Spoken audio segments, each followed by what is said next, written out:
Bonjour et bienvenue sur votre chaîne Alzheimer et alors consacrée à la méthode Montessori adaptée. Nous sommes actuellement dans une playlist sur les activités Montessori créatives. Aujourd'hui, je vous propose une activité créative et relaxante, à savoir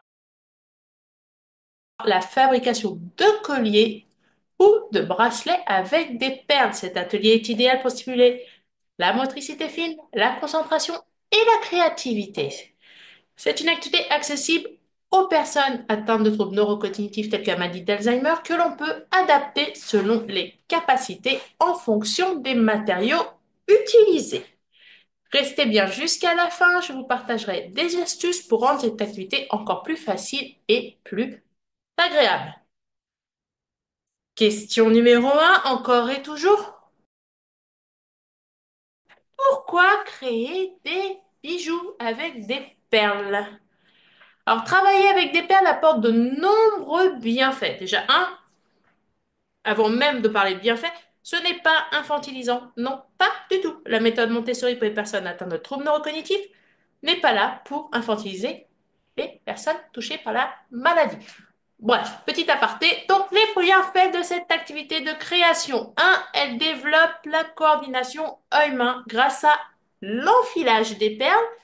Elle renforce la motricité fine, essentielle pour préserver l'autonomie, puisque votre proche va devoir saisir la perle et la tenir entre ses doigts. Ça va favoriser aussi la concentration et apaiser l'esprit, puisque ça va être une répétition de gestes. Et en ce qui concerne la concentration, eh ben, il va bien falloir viser pour rentrer le fil dans le trou. Ensuite, cela donne un sentiment d'accomplissement puisque le bijou va être unique et vous pouvez le voir évoluer au fur et à mesure de l'avancée du travail. Puis, en dernier bienfait, cela permet de partager un moment agréable avec un proche ou, pourquoi pas, en groupe. Alors, de quoi allez-vous avoir besoin?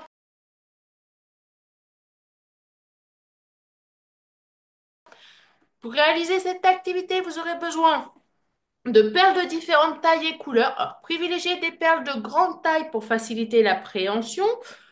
Vous en trouverez dans à peu près tous les magasins de loisirs créatifs ou encore sur d'autres sites spécialisés tels que par exemple Didois.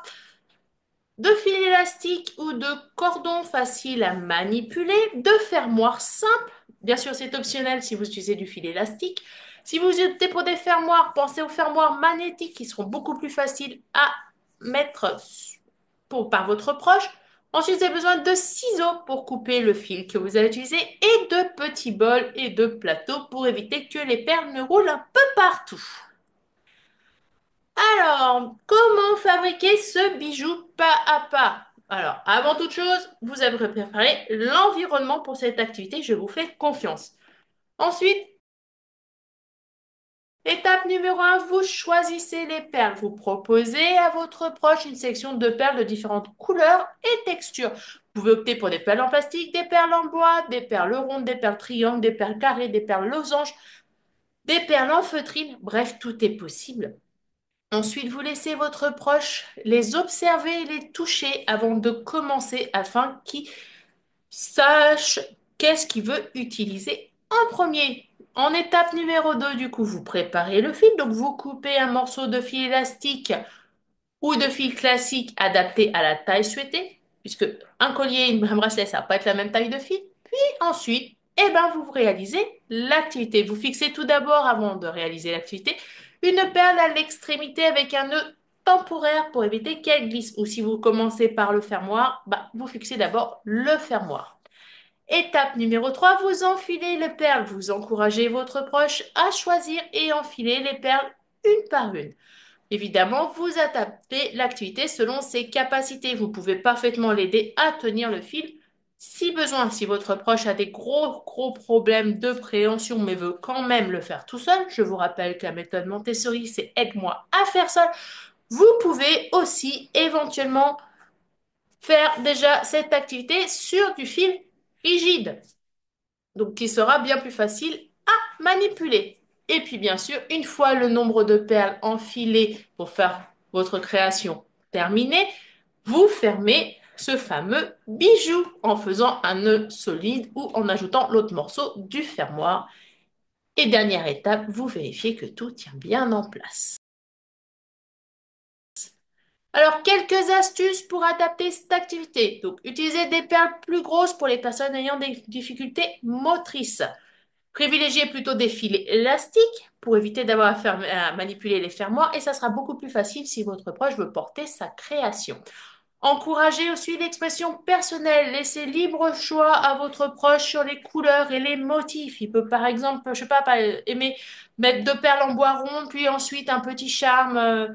Donc vous savez, les charmes, c'est ce que vous trouvez sur les bracelets Pandora, excusez-moi.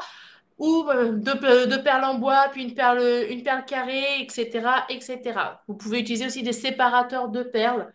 Donc ce sont des petits charmes, par exemple, ou des petits coquillages, des petits animaux, etc., etc. Vous avez plein de choix possibles. Et pour rendre l'activité encore plus sensorielle, vous pouvez du coup changer la texture de vos perles.